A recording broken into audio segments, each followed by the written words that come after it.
서울의 한적한 동네 희미한 달빛이 어스름한 밤을 비추고 있었다. 이곳에는 오랫동안 사람들의 발길이 뜸하는 폐가가 있었는데 그 집은 몇 년째 아무도 살지 않고 방치되어 있었다. 주변 사람들은 그 집에 얽힌 여러 가지 소문을 전해 듣고는 했다. 그중 가장 널리 퍼진 이야기는 그 집에서 밤마다 이상한 웃음소리가 들린다는 것이었다. 어느 날 호기심 많고 겁없기로 유명한 대학생 2명, 정우와 민호는 그 집을 탐험하기로 결심했다.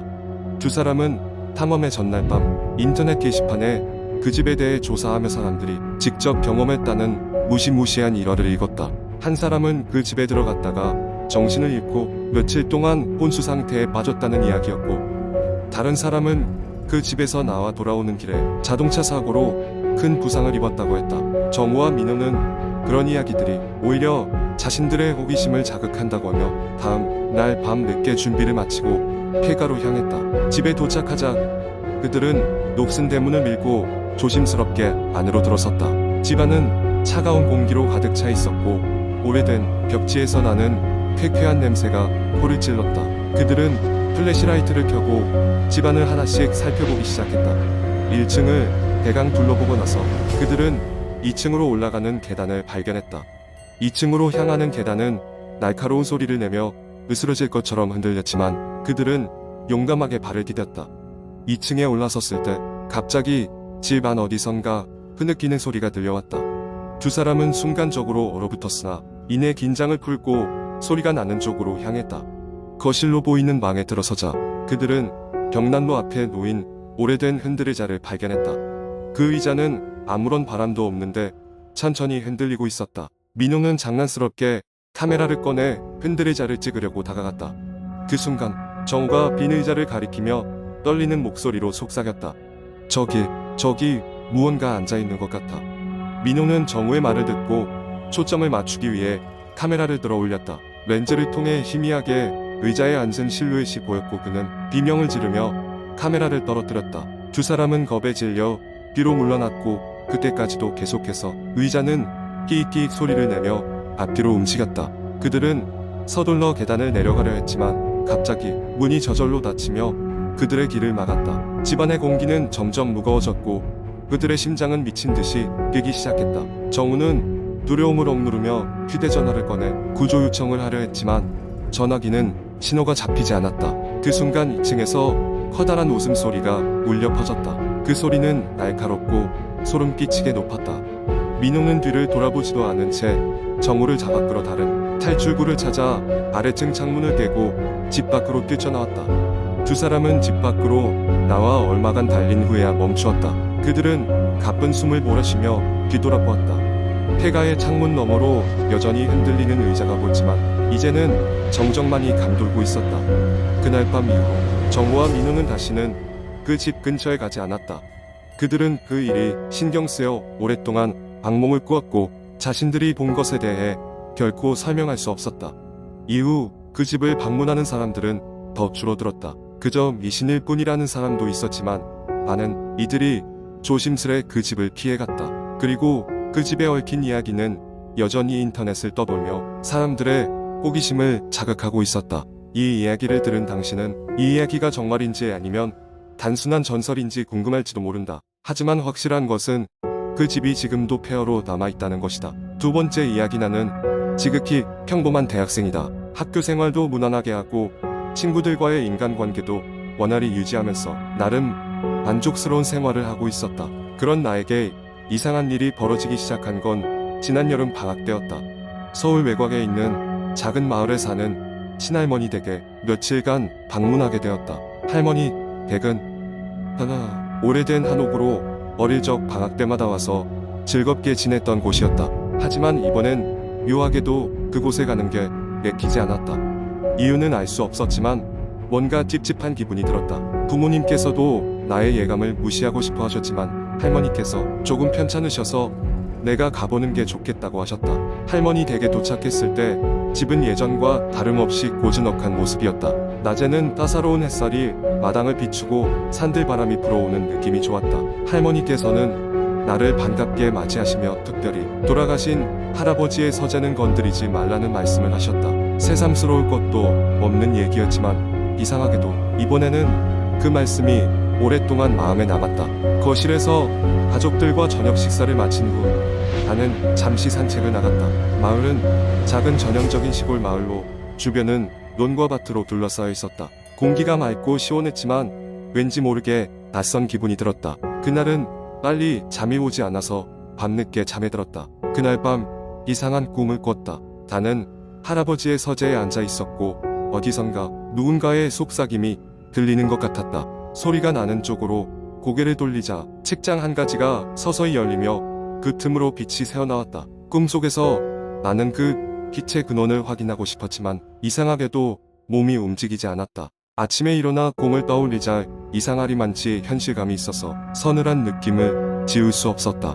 하룻밤을 더 지낼 계획이었기에 그저 꿈이라 여겼고 다음 날은 그냥 평범히 보냈다. 하지만 밤이 되었을 때 또다시 같은 꿈을 꿨다. 이번에는 서재의 문이 열린 채로 거기 무언가가 날 응시하는 느낌이 더 강해졌다.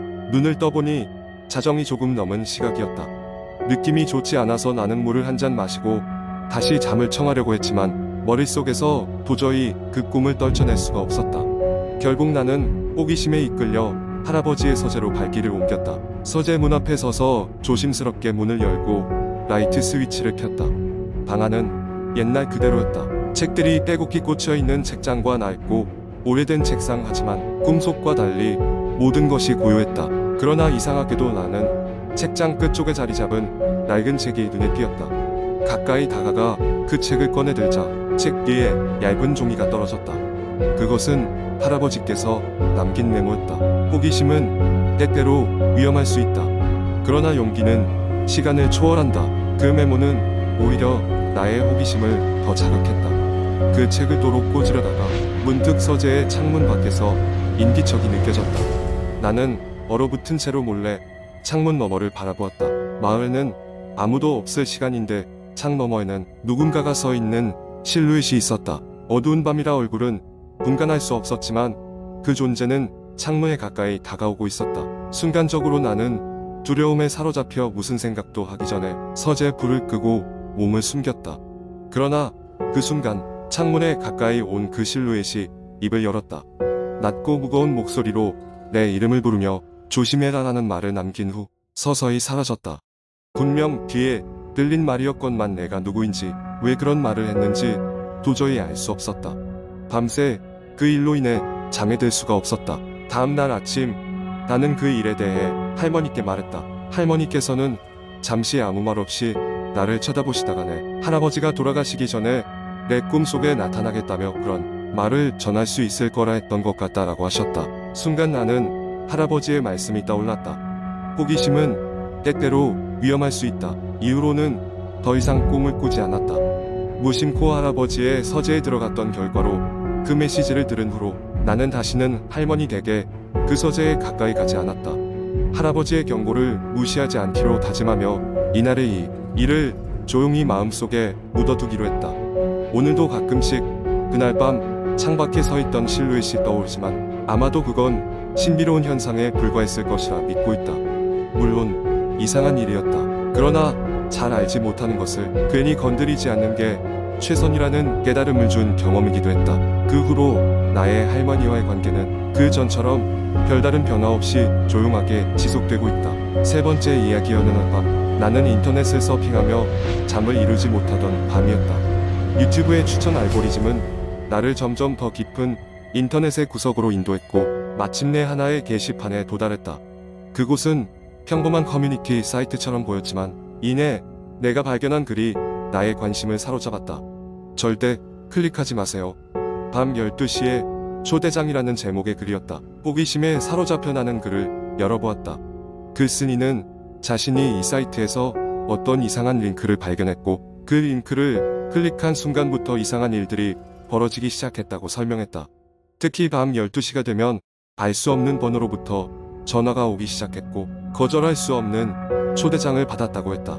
그 초대장은 낡고 오래된 저택으로의 방문을 의미했다고 했다. 나는 그저 장난 같은 이야기라고 생각했다. 하지만 글의 끝부분에는 그 링크가 그대로 남아있었다. 링크를 클릭하기 전 잠시 망설였지만 호기심이 이성을 이긴 순간 나는 그 링크를 클릭하고 말았다. 갑자기 내 컴퓨터 화면이 깜빡거리기 시작했고 이해할 수 없는 코드들이 화면을 가득 채웠다. 당황한 나는 컴퓨터를 껐다 켰다. 평소처럼 컴퓨터는 재부팅되었고 아무 문제도 없는 듯 보였다. 그러던 그날 밤 시계가 12시를 알리자 내 휴대전화가 울리기 시작했다. 모르는 번호였다. 나는 전화기를 들어 올리고 받아보았다. 아무 소리도 들리지 않았지만 기묘한 소음이 배경에서 흐르고 있었다. 공포에 찔린 나는 전화를 끊었고 그 후로도 몇 번이나 같은 번호로 전화가 왔지만 받지 않았다.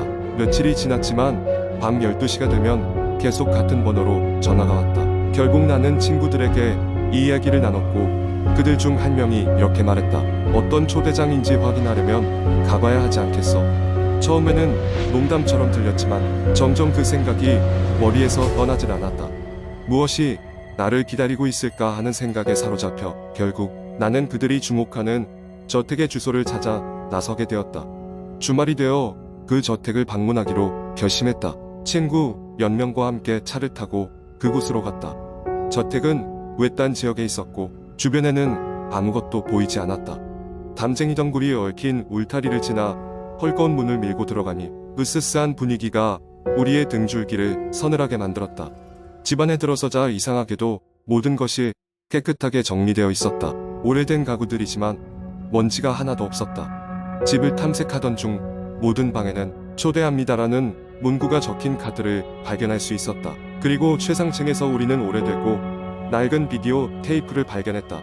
비디오를 재생할 수 있는 데크를 찾아 재생했더니 화면에는 어떤 남자가 나타나 자신이 이 모든 것을 설계했다고 설명했다.